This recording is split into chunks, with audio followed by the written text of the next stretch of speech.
आज हम BA part first के सेकंड पेपर के बारे में बात करेंगे, जो कि विश्व इतिहास से संबंधित है। विश्व के इतिहास में एक बड़ा महत्वपूर्ण टॉपिक है अमेरिका या नई दुनिया का स्वतंत्रता संग्राम, जिसे इंग्लिश वर्जन में हम कहेंगे अमेरिकन वॉर ऑफ इंडिपेंडेंस। सर्वप्रथम हम बात करेंगे परिचय के बारे में। तो अमेरिका का स्वाधीनता संग्राम ब्रिटिश उपनिवेशवाद का एक रोचक अध्याय माना जाता है। यह केवल इंग्लैंड और अमेरिका के लिए नहीं, बल्कि संपूर्ण विश्व की राजनीति को प्रभावित करने वाली घटना थी। ब्रिटिश सरकार के विरुद्ध अमेरिकी उपनिवेशों की जनता ने मुक्ति संग्राम की घोषणा क्यों की, इस घटना के क्या परिणाम हुए आदि ऐसे प्रश्न हैं जो इतिहास के प्रत्येक विद्यार्थी के मस्तिष्क में स्वाभाविक रूप से उठते हैं, और इन्हीं प्रश्नों का समाधान करना हमारे इस टॉपिक की विषय वस्तु होगी। हम बात करें स्वतंत्रता संग्राम के पीछे क्या मुख्य कारण थे। तो अमेरिका में स्थित ब्रिटिश उपनिवेश संख्या में कुल 13 थे। उनमें आर्थिक, धार्मिक, राजनीतिक दृष्टि से परस्पर किसी भी प्रकार की एकता नहीं थी। प्रत्येक उपनिवेश में अपनी अलग व्यवस्थापिका थी।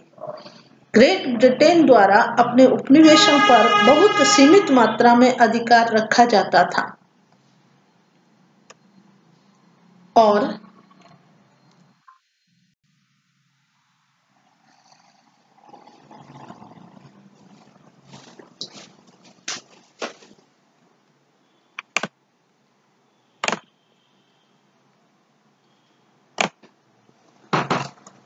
ग्रेट ब्रिटेन पर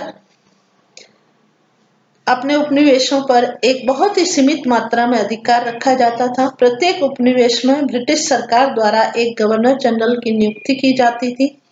यद्यपि उपनिवेशों की रक्षा का दायित्व ग्रेट ब्रिटेन पर था, किंतु सामान्यतः उपनिवेश अपनी रक्षा स्वयं करते थे। ग्रेट ब्रिटेन इन उपनिवेशों से कच्चा माल मंगवाता था तथा निर्मित माल इन उपनिवेशों को बेचता था। इस प्रकार तुलनात्मक दृष्टिकोण से अन्य महान शक्तियों के उपनिवेशों की अपेक्षा ब्रिटेन के उपनिवेशों की स्थिति अधिक संतोषजनक थी। इतना होने पर भी अमेरिका वासियों ने ब्रिटिश सरकार के विरुद्ध स्वतंत्रता संग्राम क्यों प्रारंभ किया, यह एक विचारणीय प्रश्न है। वास्तव में इस युद्ध के कारणों को कई भागों में विभाजित किया जा सकता है। पहला पॉइंट, अगर हम बात करें इसके कारणों का, तो उसके अंतर्गत दोषपूर्ण व्यापारिक प्रणाली थी। अमेरिका स्थित ब्रिटिश उपनिवेशों के व्यापार को विनियमित करने तथा नियंत्रित करने की जो पद्धति 17वीं शताब्दी में ब्रिटिश सरकार ने निर्धारित की थी तथा जिसका विगदल के शासनकाल में बहुत विस्तार हुआ था, उसकी उपयोगिता समाप्त हो गई थी। यद्यपि ब्रिटिश बाजारों में उपनिवेशों के माल को एकाधिकार देकर तथा ब्रिटेन के राजकोष से उपनिवेशों के माल पर विदेशी मुद्रा का भुगतान करके औपनिवेशिक व्यापार के प्रतिबंधों में संतुलन स्थापित करने का प्रयत्न किया गया था, तथापि केवल व्यापारिक संबंधों को साम्राज्य की एकता की आधारशिला बनाना बुद्धिमत्तापूर्ण नहीं था। इस प्रणाली का सबसे बड़ा दोष यह था कि यह आपसी समझौते के द्वारा नहीं, बल्कि ब्रिटिश संसद के आदेश से लागू की गई थी। वास्तव में अंग्रेजों द्वारा लागू की गई व्यापारिक पद्धति आर्थिक शोषण का दूसरा रूप थी। इंग्लैंड की दोषपूर्ण व्यापारिक पद्धति का उपनिवेशों की आर्थिक समृद्धि पर विपरीत प्रभाव पड़ा। बहुमूल्य वस्तुओं की कमी होने लगी तथा मुद्रा प्रसार बढ़ने लगा। प्रत्येक वस्तु के लिए इंग्लैंड पर आश्रित होने के कारण अमेरिका की आर्थिक स्थिति शोचनीय हो गई। धीरे धीरे अमेरिका की जनता में यह भावना उत्पन्न होने लगी कि अंग्रेजों की साम्राज्यवादी नीति और आर्थिक शोषण का शिकार बनी हुई है। इस प्रकार अमेरिका की जनता के असंतोष का वास्तविक कारण यह था कि अंग्रेजों ने चार्ल्स तथा क्रॉमवेल के समय से लेकर बहुत से कानून बनाए और अमेरिका के विकसित तथा उन्नत व्यापार पर विभिन्न प्रकार के कड़े प्रतिबंध लगाए थे। जिनका उद्देश्य अंग्रेज व्यापारियों को अधिकाधिक लाभ पहुंचाना था। आगे हम बात करें अमेरिका के स्वतंत्रता संग्राम के दूसरा कारण औपनिवेशिक शासन की त्रुटिपूर्ण व्यवस्था की, तो मैं ये कहना चाहूंगी कि ब्रिटिश सरकार प्रत्येक उपनिवेश के शासन को नियंत्रित करने के लिए गवर्नर जनरल की नियुक्ति करती थी और गवर्नर को शासन कार्य में सहायता करने के लिए एक व्यवस्थापिका होती थी जिसके सदस्यों का चुनाव जनता करती थी।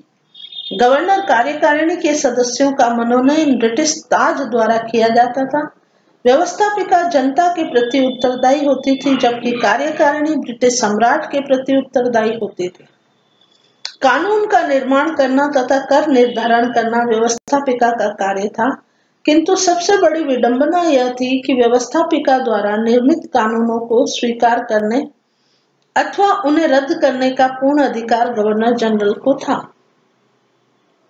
यह दोहरी शासन व्यवस्था उपनिवेशों की जनता के असंतोष का कारण बनी।